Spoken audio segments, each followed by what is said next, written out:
Vocês lembram que o Esaú estava comprando o pai pela barriga desde novinho. E agora, quando ele ia dar o tiro de misericórdia, né, que ia roubar a bênção do pai de uma vez, a mãe foi mais esperta, mais astuta, né, e falou com o filho mais novo e disse: vai lá e rouba a bênção do seu irmão. É isso que ela disse, né? Toma o lugar do seu irmão. Então, irmãos, o pai, ele se fez de cego. Isso a gente viu o tempo todo, pai se fazendo de cego, pai se fazendo de cego, né? Para quê? Para não assumir a culpa. Então ele é vencido pelos seus desejos, ele come a comida, ele abençoa o filho, pensando que é Esaú, entre aspas, né? E aí então, meus irmãos, a bênção foi dada para Jacó. Aqui, o Jacó tomou o direito da primogenitura no capítulo 25. E agora ele rouba a bênção no capítulo 27. Temos um versículo dito aqui pelo Esaú, que se encontra aqui no capítulo 27 e versículo 36, quando o nome de Jacó, ele é explicado para nós aqui. Então disse ele: não foi o seu nome justamente chamado Jacó? Por isso que já 2 vezes me enganou. A minha primogenitura me tomou, e eis que agora ele tomou a minha bênção. Está vendo só? Ele tomou a minha bênção. O nome Jacó significa aquele que corre por detrás, como que fosse do lado por detrás, ou seja, traduzido muitas vezes por enganador. É como se uma pessoa quisesse passar a perna no outro, sabe? Correndo para alcançar, correndo para passar a perna. Então, o nome Jacó, ele significa isso. E esse versículo 36, ele é bem explicado aqui, né? Quando diz: olha, não é por isso que chamaram ele de Jacó, 2 vezes me enganou. Então, está correndo atrás do irmão, não é que está só correndo atrás. Ele está correndo atrás para uma hora poder dar o bote. Foi isso que ele fez no capítulo 25. Ele antecipou aquela miséria do irmão. Não é difícil de acontecer. Se a pessoa vai sair numa caça, num tempo que não tem caça, então é como ir pescar sabendo que aquele tempo não dá peixe. Então Jacó devia estar esperando que ele não ia caçar nada e fez aquela sopa como é que chama?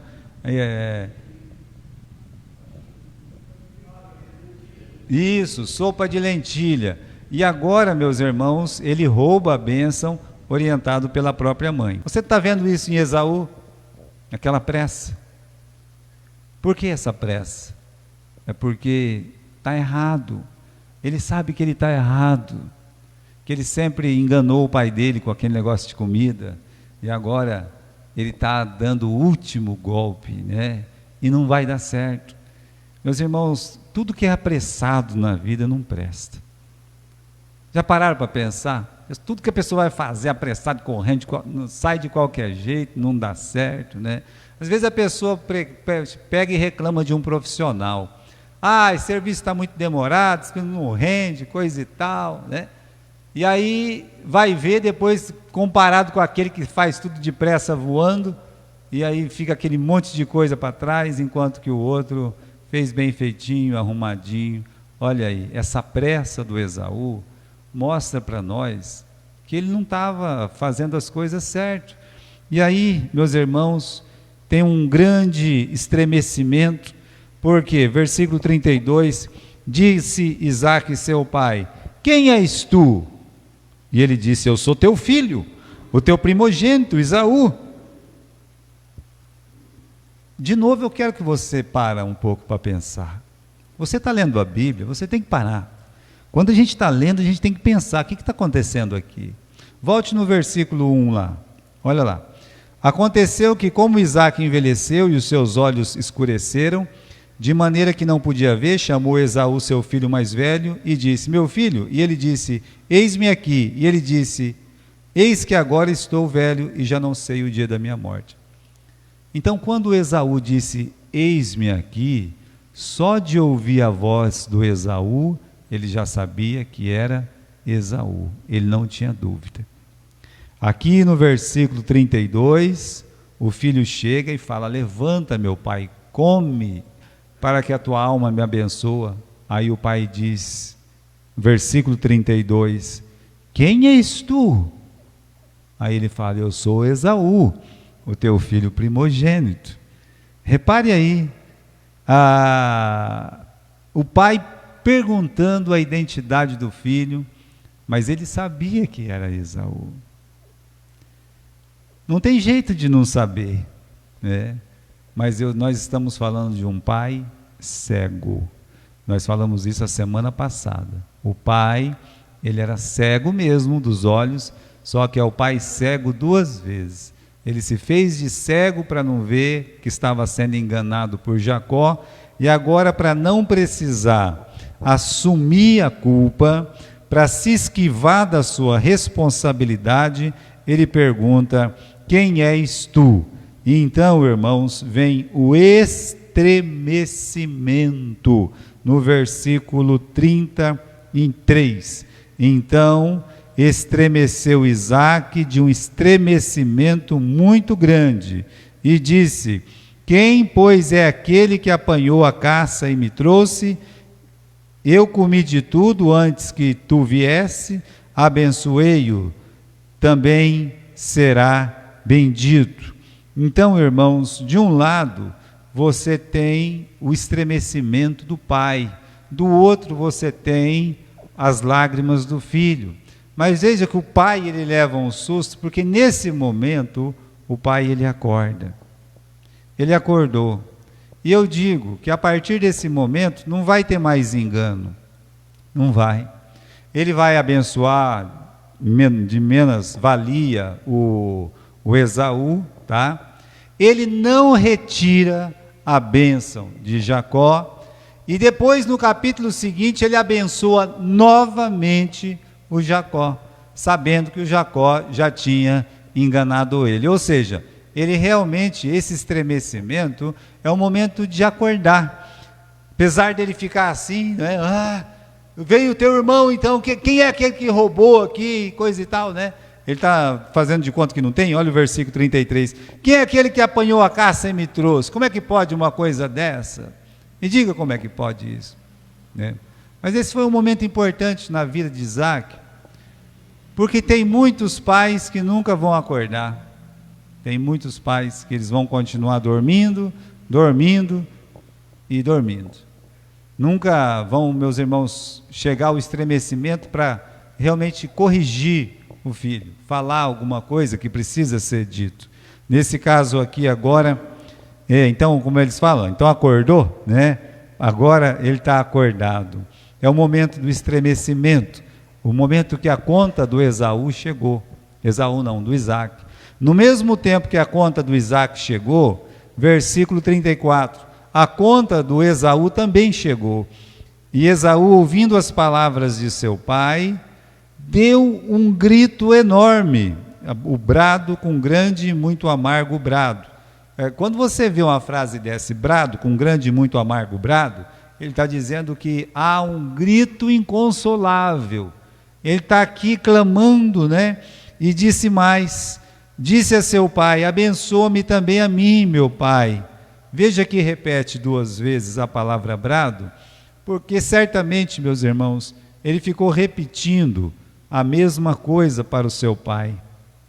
Ele ficou falando, pai, me abençoa, pai. Pai, me abençoa, pai. Por favor, pai, me abençoa, pai. Né? Então, é por isso que tem essa repetição. A gente chama essas palavras, meus irmãos, é uma palavra-chave também, né, dentro do versículo, para poder explicar o que está acontecendo. Não é só a altura da voz, mas a insistência do clamor de Esaú aqui é comovente, não é? Esse momento, meus irmãos, foi o de Esaú, mas você conhece um pouco da história bíblica? Você lembra aquele grito dos irmãos de José, né? Quando um olhou para o outro e disse, achou Deus o pecado dos seus servos. Já tinha passado 15, 20 anos e aí então eles falam isso, achou Deus o pecado dos seus servos. Eu quero ler um versículo da Bíblia que vai ser muito importante para nossas vidas espirituais, livro de Números, capítulo 32, e versículo 23. Números, capítulo 32 e versículo 23. Creia na palavra de Deus. A palavra de Deus, ela nunca falha. Capítulo 32 e versículo 23. Ah, pastor, eu sei esse versículo aqui, mas nós não é apenas saber, é entender e compreender que essa é a verdade de Deus e não vai ser eu, não vai ser você, ninguém poderá fugir dessa verdade. Se não fizerdes assim, eis que pecastes contra o Senhor.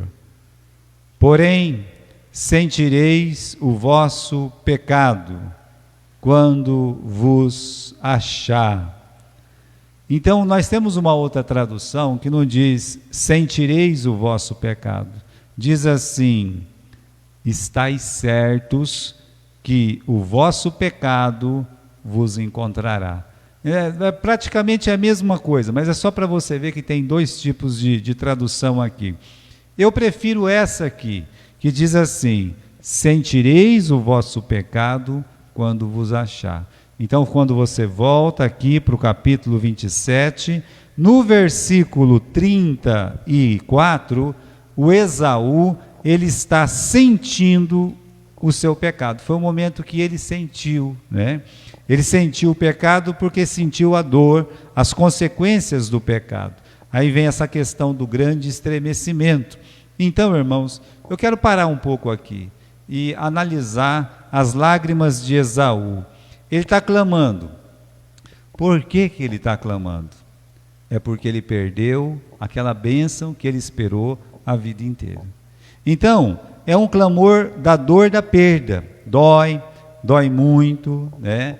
Então, não tem coisa pior do que essa aí, você jogar a bênção do Senhor pela janela. A dor, ela é profunda, a dor, ela é grande. É como está aqui na vida de Esaú. Então, isso aconteceu com Israel de Deus, com Davi, com Pedro, mas não tem um momento que seja mais claro do que esse aqui da palavra de Deus, né? E aí, meus irmãos, o choro é a perda do quê? Aqui no versículo 34, né? Ele está pedindo o quê? Me abençoa, me abençoa. Então ele está pedindo assim: olha, meu pai, né? Eu não queria ter perdido essa bênção, mas ele já perdeu essa bênção. Uma bênção que ele vai poder recuperar. Imediatamente, meus irmãos, nos leva aquele pensamento: não, ele nunca mais vai poder recuperar essa bênção, né? E aí, quando você lê o capítulo 33, quando você lê o capítulo 32, 33, o Jacó, ele fala uma frase lá, que é o contrário daquilo que o irmão está falando. Aqui no versículo 36, ele fala: o meu irmão tomou a minha bênção. Eu acho que vai ser muito produtivo para nós, se nós encontrar aqui no capítulo 33, vamos lá, capítulo 33, o encontro dos dois irmãos. Eles se encontraram, e aí ele diz assim, versículo 11, você consegue ler aí comigo aí? Capítulo 33 e versículo 11, o que o Jacó está falando aqui?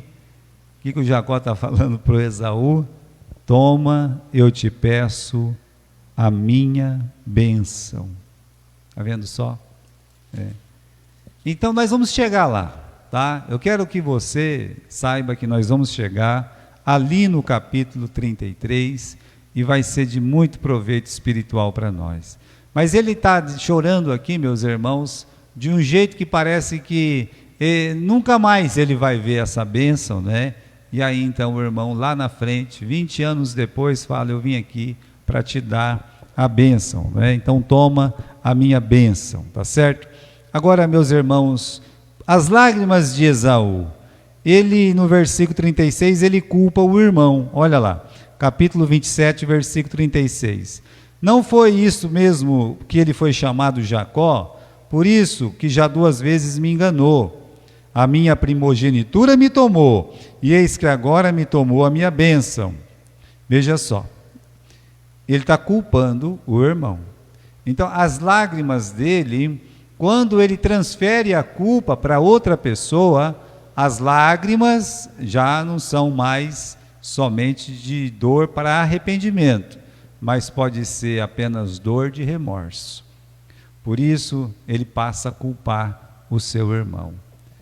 Quando nós choramos para culpar a outra pessoa, então pode não ser arrependimento, pode ser lágrimas de remorso.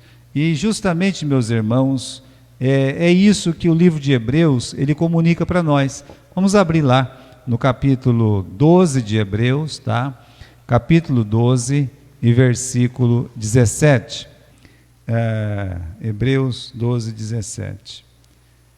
Como vocês sabem, depois que ele quis receber a bênção do seu pai, mas foi rejeitado, porque não encontrou um modo de mudar o que havia feito, embora procurasse fazer isso, mesmo com lágrimas. Essa tradução moderna é duro de lidar, né? Então, eu prefiro aquela tradução que diz assim: ele não encontrou lugar de arrependimento. É assim que está na sua Bíblia? Ele não encontrou lugar de arrependimento. Então, irmãos, não há arrependimento para as pessoas que erram. É isso que está dizendo aqui, né? Primeiro você tem que ver o seguinte, essa questão, né? Ele está culpando o irmão dele, mostrando o quê? Que ele, naquele momento, não era lágrimas de arrependimento, mas apenas porque tinha perdido a bênção, tá?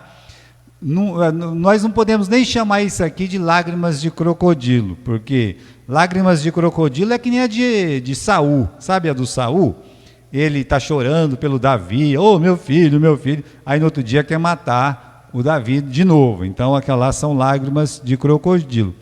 E também eu não sei se a gente pode enquadrar aqui aquele arrependimento que não é arrependimento de Judas, de um remorso, né? Que ele vai lá e joga as moedas de volta, tal.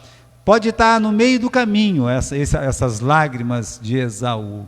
Ou seja, ele sabia muito bem que aquela bênção era importante, mas nunca tinha sido importante, de fato, até que ele tivesse perdido. E assim que ele perde, ele descobre que é importante. Então, meus irmãos, ele não encontra um lugar de arrependimento. Agora, se não há arrependimento, bom, isso é decisão de Deus, não é uma decisão do homem. Quando você vê Deus dizendo que vai destruir Nínive, eles se arrependem, mudam e Nínive não é destruída, não é? Quando você vê Josafá dá aquele grito, aquele brado de morte, quando eles tentam matar ele naquela guerra, porque ele está junto com o Acabe. E aí, então Deus não quis matar ele, Deus podia ter matado ele. E depois Deus explica, né? Você acha certo ficar lá no meio dos ímpios, pessoas que me desprezam e coisa e tal, né? Mas tem alguma coisa em você ainda, não vai morrer não, né? Não vai ser dessa hora que você vai morrer. Então, meus irmãos, comumente, Deus, Ele é o Deus do arrependimento. Ele não é o Deus, meus irmãos, que não tem arrependimento. Por isso que a palavra, o Evangelho, o primeiro Evangelho, aquele que vem de João Batista, antes mesmo, meus irmãos, que os discípulos de Jesus tivessem pregado, aquilo no Novo Testamento, qual era a primeira palavra que João Batista pregava? Arrependei-vos, porque é chegado o reino dos céus. Então, se a gente pregar em algum dia, por alguma situação, de alguma forma, que o arrependimento só é para alguns, não é para outros, nós estamos tirando a verdade de Deus do seu centro. Então Deus, Ele é o Deus do arrependimento. Agora, o pai vai abençoar o filho mais velho. Vamos ver a bênção que ele recebeu? Uma bênção michuruca, pititica, quase nada. Olha, irmãos, é melhor ter alguma coisa do que não ter nada, né? E o pouco na mão de Deus, você sabe o que Ele pode fazer. Então aqui no capítulo 27, no versículo 37, né, Isaac falou para o filho dele, eu já pus ele por senhor sobre ti, e todos os seus irmãos lhe tenho dado por servos, de trigo, de mosto tenho fortalecido. Que te farei agora, meu filho? E disse Esaú: pai, tens apenas uma bênção, meu pai. Abençoa-me também a mim, meu pai. Ele, meus irmãos, ele entendeu o valor da bênção aí. Ele disse: só uma. É como: o que o senhor me der está bom. O senhor me der está bom. É aquele desejo que ele está. Depois ele vai ver que não está bom, porque ele fica bravo, né? Porque a bênção dele foi muito pouquinha. Mas aí então o pai diz o seguinte, né? No versículo 39. Respondeu Isaque, seu pai, e disse: eis que a tua habitação será longe das gorduras da terra e sem os orvalhos do céu. É engraçado, irmãos, que a tradução que eu tenho aqui é meio diferente da tradução que eu tenho em casa, né? Que fala justamente que ele vai habitar nesses lugares. Não sei se você tem essa tradução. Diz assim: a tua habitação será nas gorduras da terra e no orvalho dos céus altos. Ele está abençoando, né? Quando o Jacó ele volta, o irmão já está morando nesse lugar. Está morando num lugar que, meus irmãos, é um lugar de bênção, tá? É um lugar de bênção. Então aqui meus irmãos, é uma bênção aquém daquele que ele esperava, mas recebeu. Aí sim decai um pouco no versículo 41, né, 40, pela tua espada viverás, o teu irmão servirás, acontecerá, porém, que quando te libertardes, então sacudirás o seu jugo do teu pescoço. Ou seja, olha, meu filho, você vai viver num bom lugar, mas a tua vida vai ser meio sofrida, né? Sabe, aquele negócio de vai ter que conquistar, né? Você vai ter que pegar a espada e lutar com muita gente para você conseguir ter aquilo que você vai ter, né? E eu digo uma coisa: não é que Jacó não teve que fazer isso, o povo de Israel, mas o povo de Israel ganhou a terra prometida como herança.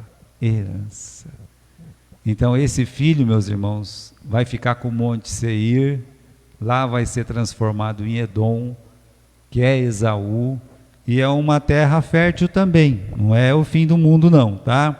Os resultados dessa bênção não tardaram a surgir, né? Vamos ver aqui no versículo 41, e aborreceu Esaú a Jacó por causa daquela bênção. Ele comparou bênção com bênção, né? Aí quando você fica comparando a tua bênção com a bênção dos outros, você vai ficar desgostoso também. Não esquece isso, tá? Tenha paz com aquilo que você recebeu de Deus. Tem gente que não tem paz com aquilo que tem de Deus. E aí, sempre que a gente não tem paz, alguma coisa vai dar errado. Por isso, olha, o Jacó recebeu uma bênção, o Esaú recebeu outra, e o Esaú está aborrecido porque a bênção dele é menor, com que é do seu pai. Vamos continuar. E Esaú disse no seu coração: vai chegar os dias de luto do meu pai, então eu vou matar Jacó, meu irmão. Meu pai vai morrer, assim que ele morrer, ele está frito, porque eu vou matar ele. Assim que o meu pai fechar o olho, ele está morto. E foram denunciadas a Rebeca estas palavras de Esaú, seu filho mais velho. E ela enviou, chamou Jacó, seu filho menor, e disse: o Esaú teu irmão se consola a teu respeito, propondo-te matar-te, né? Então tem um ódio aqui, tá, do irmão: vou matar o meu irmão. Eu vou matar. Quando é que você vai matar teu irmão, né?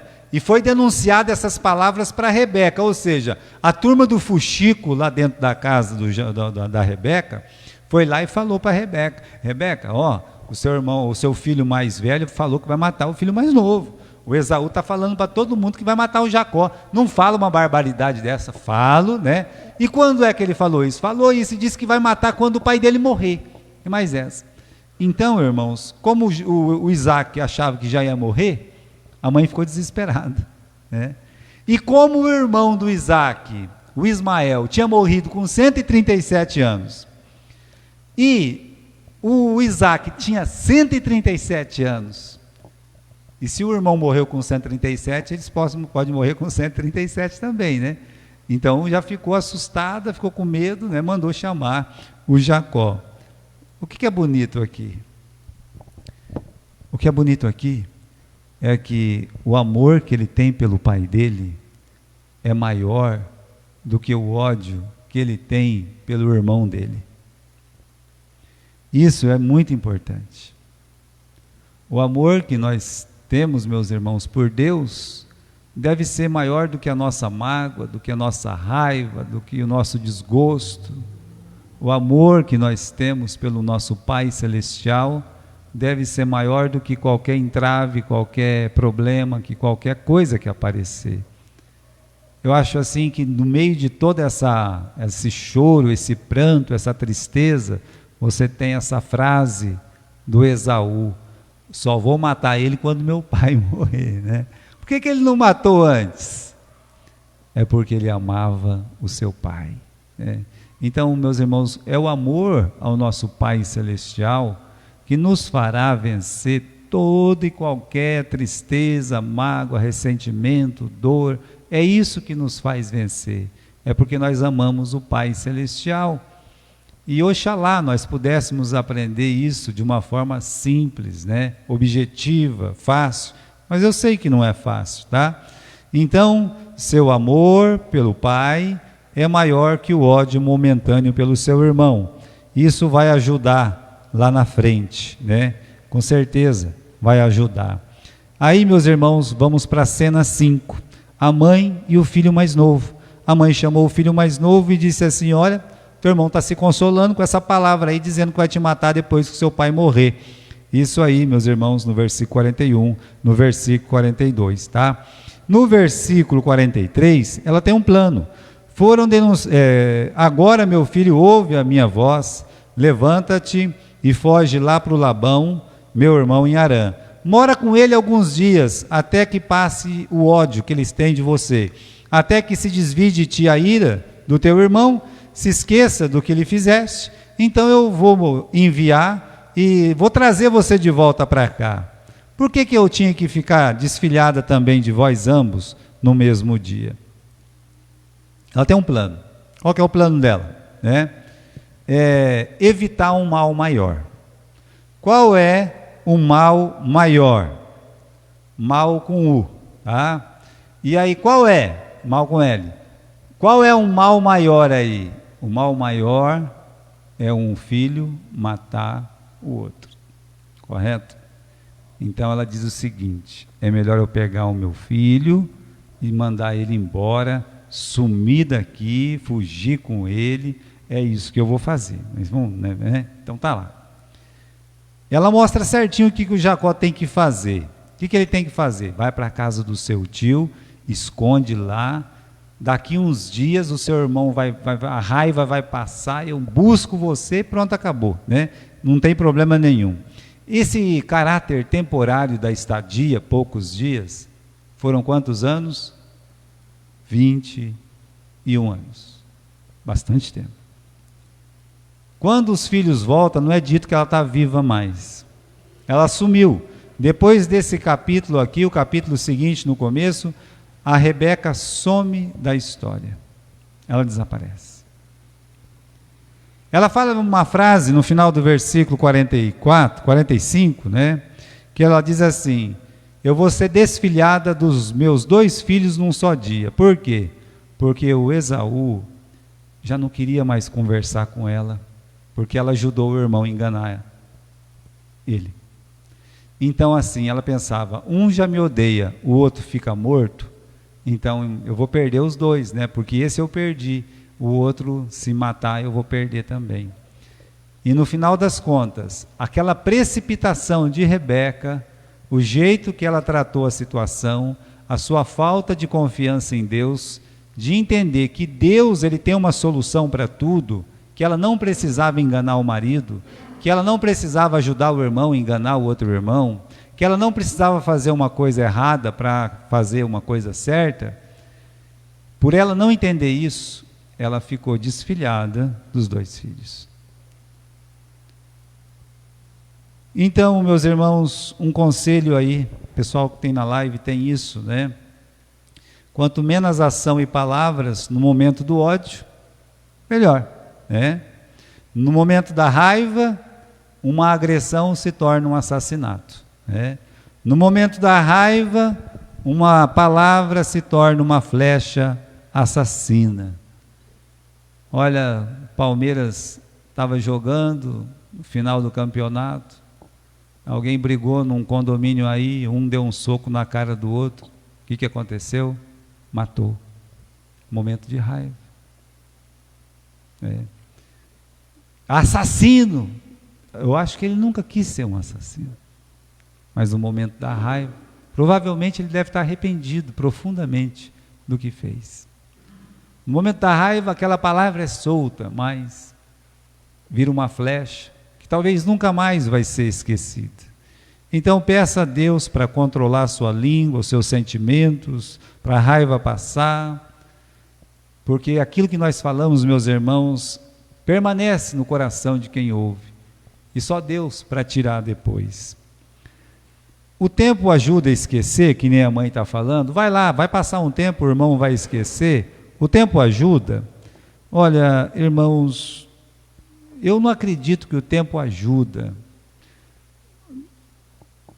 100%, nem 90%, nem 80%. Pode ser que a situação lá na frente muda, mas não é que o tempo ajuda. O que o senhor quer dizer com isso, pastor? O Abner, meus irmãos, matou o Azael, que era irmão do Joabe.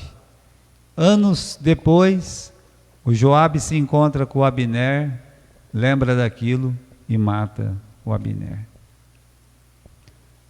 O vô de Betseba, o Aitofel, ele guardou uma mágoa de Davi tão grande, que ele tentou matar o Davi com outras mãos. Não conseguiu, ele foi lá e se enforcou.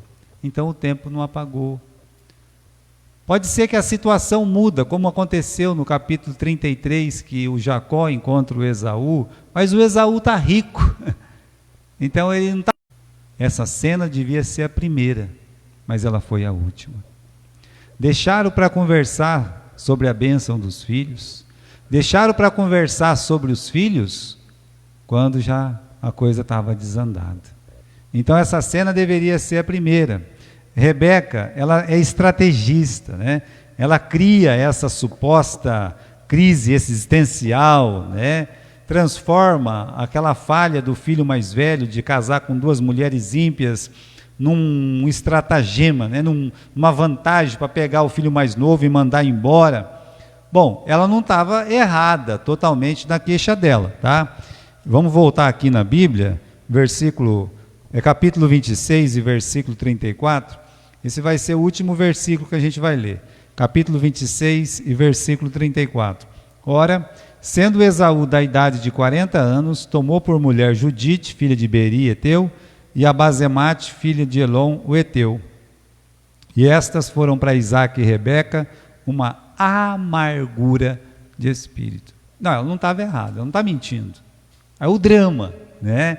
É usar aquela situação e entender, meus irmãos, que ela está terminando do jeito que deveria ter começado. Então, um conselho é que os pais sempre devem conversar a respeito do comportamento dos seus filhos. Se tem um comportamento errado, alguma coisa, converse, né? Converse, fala, olha, não estou gostando disso, você vê que fulano fez isso, Beltrano fez aquilo, né? Os pais devem conversar com os filhos devem conversar com os pais. Por quê? Para ter bênção. Esse é o caminho da bênção. O diálogo, a conversa, né? Não gosta daquela, essa roupa aí não está legal, né? Esse cabelo, essa coisa aí. É difícil? Não é fácil. A molecada hoje em dia é difícil. Não é só hoje em dia, né? Molecada... Estava vendo uma foto minha de moço, tinha um tempo aí que o pessoal estava tudo, cortava cabelo que nem do Chitãozinho Chororó, vocês lembram daquilo? Até a mulherada cortava, né, de tipo Chitãozinho Chororó, era moda, né? Aí mostraram uma foto, uma foto aí, eu estava com cabelo parecido com aquilo, foi credo em cruz, né? que é isso, né? Mas tem coisas que são passáveis, mas tem coisas que não são. E aí o pai e a mãe têm que conversar para decidir o que é e o que não é, né? Um cabelo é diferente de um comportamento e coisas desse tipo. Então, não deixe que a vida dos filhos termine do jeito que deveria começar, tá? Esse é o conselho aqui pastoral hoje.